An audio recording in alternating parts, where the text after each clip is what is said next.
Olá pessoal, professor José Carlos da UEMS, vamos falar hoje sobre os critérios diagnósticos da CID-10, Classificação Internacional de Doenças, da Organização Mundial de Saúde, sobre, inicialmente, uso nocivo de álcool e outras drogas psicoativas que agem no cérebro. Uso nocivo é um padrão de uso de substância que cause dano à saúde. Pode ser um dano físico, por exemplo, hepatite decorrente de alta administração de remédios, ou mesmo drogas injetáveis, como cocaína na veia, ou males mentais, né, como depressão secundária ao grande consumo de álcool. As diretrizes diagnósticas da CID-10 para uso nocivo. Requer um dano real que deva ter sido causado à saúde física e mental do usuário. Padrões nocivos de uso são frequentemente criticados por outras pessoas e estão com frequência associados a consequências sociais de vários tipos. O fato de que um padrão de uso ou uma substância em particular não seja aprovado por outra pessoa, pela cultura, ou possa ter levado a consequências negativas, como prisão, conflitos conjugais, não é por si mesmo evidência de uso nocivo, tá? Intoxicação aguda, ressaca, também não é por si mesmo evidência suficiente para dano à saúde requerido para caracterizar como uso nocivo. O uso nocivo não deve ser diagnosticado frente a uma síndrome de dependência, que nós veremos a seguir. E um transtorno outro psicótico ou outra forma específica de transtorno relacionado ao uso de drogas e álcool. Aqui está, dependência, o que é? Síndrome é o conjunto de sinais, sintomas e fenômenos fisiológicos, físicos, comportamentais e cognitivos, no qual o uso de uma substância ou uma classe de substâncias alcança uma prioridade na vida da pessoa maior do que qualquer outra coisa, tá? Do que outros comportamentos que eles tinham maior valor, o dependente.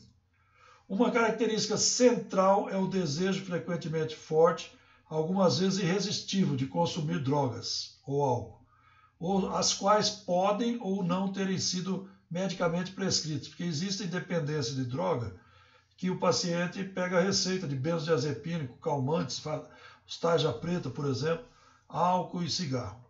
Pode haver evidência que o retorno ao uso da substância após um período de abstinência leva a um reaparecimento mais rápido da síndrome do que ocorre com os indivíduos não dependentes. Lembrando aqui que não existe mais essa história de dependência física e psicológica. Se tivermos uma pessoa com dependência à cafeína, café, tereré, chimarrão, refrigerantes com cola, etc. Essa pessoa ela tem sintomas físicos também, não só psicológicos pela falta dessa droga cafeína, percebe? Da mesma forma, quem tem dependência à morfina, né, um analgésico potente para tirar dor, ele pode receber na veia água destilada pensando que é morfina e falar, passou a dor, o efeito placebo, né? Então a dependência é uma só e outra, não existem drogas pesadas ou leves. Droga é droga de qualquer jeito, até mesmo que era chamado de leve antes, uma cafeína, vocês viram o estrago que pode fazer para a pessoa também, como eu acabei de dizer. Diretriz diagnóstica para a dependência. Um diagnóstico definitivo com 3 ou mais dos seguintes requisitos. Porém, cuidado, a pessoa pode ter 2 dos seguintes requisitos e serem muito graves. E não é por isso que você vai deixar de diagnosticar na clínica a dependência, não é mesmo? São esses. Primeiro, um forte desejo ou senso de compulsão para consumir a substância. Segundo, dificuldades em controlar o comportamento de consumir a substância em termos de início, término ou níveis de consumo. Uma característica essencial da dependência é que tanto a ingestão da substância quanto um desejo de ingeri-la, em particular, deve estar presente. A consciência subjetiva da compulsão a usar a droga é mais observada durante a tentativa de parar ou controlar o uso. A pessoa não tem o autocontrole e não consegue parar sozinha, porque ela está doente. A dependência é uma doença. Exclui, por exemplo, pessoas de pacientes cirúrgicos que estão dependentes de drogas como a morfina, né, que podem mostrar sinais de estado de abstinência, de falta dela, quando elas não são administradas. mas que ele não tem desejo de continuar consumindo. É diferente, percebe? Terceiro critério para dependência: um estado de abstinência fisiológico, físico, quando o uso da substância cessou ou foi reduzido, como síndrome de abstinência da falta da droga, com a intenção de aliviar ou evitar sintomas de abstinência, a pessoa usa a droga. Então o cara é dependente de café, como eu acabei de falar. Ele só vai passar irritação, ansiedade, suor, se ele tomar um pouco do café. Isso que quer dizer esse terceiro tópico. Quarto, evidência de tolerância, um aumento progressivo da dose para alcançar os objetivos, os efeitos anteriormente adquiridos. Isso é tolerância. Tá? Quinto, abandono progressivo de prazeres, trabalho, família em favor da droga. Aumento da quantidade de tempo necessário para obter ou tomar a substância, para ir atrás da droga, ou então tomá-la, ou para se recuperar de seus efeitos. Por exemplo, ir trabalhar bêbado ou drogado, né? Ou ir para a escola. Sexto critério, persistência no uso da substância a despeito de evidência clara de consequências nocivas. Como, por exemplo, eu tinha um primo que já falecido, estava internado no Hospital do Câncer em Campo Grande, com câncer de pulmão. A esposa dele levava cigarro para ele. E ele sabia, ele tinha consciência da natureza e extensão do dano que fazia o cigarro a ele. Mas mesmo assim ele fumava pela dependência. Era doente, era dependente da nicotina. E olha só, a esposa dele praticava a chamada codependência, que é um parente, amigo que perpetua, consciente ou inconscientemente, a dependência de um dependente químico, dando a droga para ele ou facilitando, de uma forma consciente ou inconsciente. Estreitamento do repertório pessoal de padrões de uso de substância psicoativa. Também tem sido uma característica. Tendência a tomar bebida alcoólica da mesma forma em dias úteis ou fim de semana, tanto fazem as restrições sociais e o cara está lá bebendo naturalmente. A síndrome de abstinência pode estar presente para uma substância ou uma classe de substância, ou para uma gama mais variada de diferentes substâncias, como aqueles indivíduos que sentem compulsão a usar quaisquer drogas disponíveis e que mostram angústia, agitação, sinais físicos, fisiológicos, de um estado de abstinência, cessando o uso da droga. Então, por exemplo, o cara parou de usar a droga porque foi internado no hospital e está lá com a perna quebrada e parou de fumar maconha. Ele começa a sentir a falta dela, né? Pela sua dependência. Agora, a abstinência, o que vem a ser? Sintomas de agrupamento e variáveis diversas, ocorrendo de uma forma absoluta ou relativa após o uso repetitivo da droga e quando ela falta, ou em altas doses dela e que daí de repente falta. O início e curso são limitados no tempo e relacionados ao tipo de substância e à dose que vinha sendo utilizada imediatamente antes da abstinência. O estado de abstinência pode ser complicado também por convulsões, principalmente drogas como álcool, cocaína.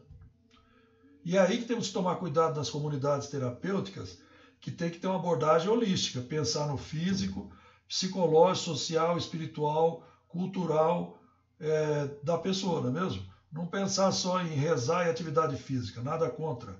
É importante rezar, ter atividade física, mas também prevenir a abstinência com medicamento, psicoterapia, não é mesmo? Dieta, né? Também sem cafeína, álcool. O estado de abstinência tem como diretriz de diagnóstico. É um dos indicadores da dependência. Deve ser codificado como diagnóstico principal se é a razão pelo encaminhamento para o médico, é grave também o suficiente para requerer atenção médica primária por si só. Os sintomas físicos variam de acordo com a substância que vinha sendo usada. Perturbações psicológicas, ansiedade, depressão, insônia, outros transtornos de sono, são também aspectos comuns na abstinência. É provável que o paciente refira que os sintomas de abstinência são atenuados se ele usa a droga de novo. Por isso que é importante a abordagem holística em tratamento, seja em CAPS, seja em hospital, comunidade terapêutica, onde quer que seja. Os nossos queridos narcóticos anônimos, alcoólicos anônimos, neuróticos anônimos, Cedro Amor Exigente, eles têm também essa visão holística do ser humano. Deve-se lembrado que sintomas de abstinência podem ser induzidos por estímulos condicionados ou apreendidos na ausência de uso imediatamente precedente à substância. Em tais casos, um diagnóstico de estado de abstinência deve ser feito somente se ele é justificado em termos de gravidade. Então, esses são critérios do CID-10, né, para chegar a esse diagnóstico. Qual que seriam os diagnósticos diferenciais de abstinência? Muitos sintomas presentes no estado de abstinência de álcool e drogas podem também ser causados por outras doenças psiquiátricas. Por exemplo, ansiedade, depressão.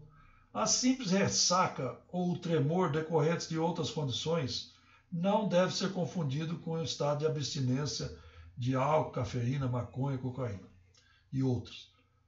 O estado de abstinência com delírio, essa alteração do nível de consciência, é complicado por delírio quando é um quadro tóxico confusional, certo? Com risco de vida, com perturbações corporais, físicas, somáticas, e usualmente uma consequência de abstinência absoluta ou relativa de álcool em usuários gravemente dependentes com uma longa história de uso. É aí que ela acontece, o delírio tremens. Usualmente ocorre após a abstinência de álcool, no início.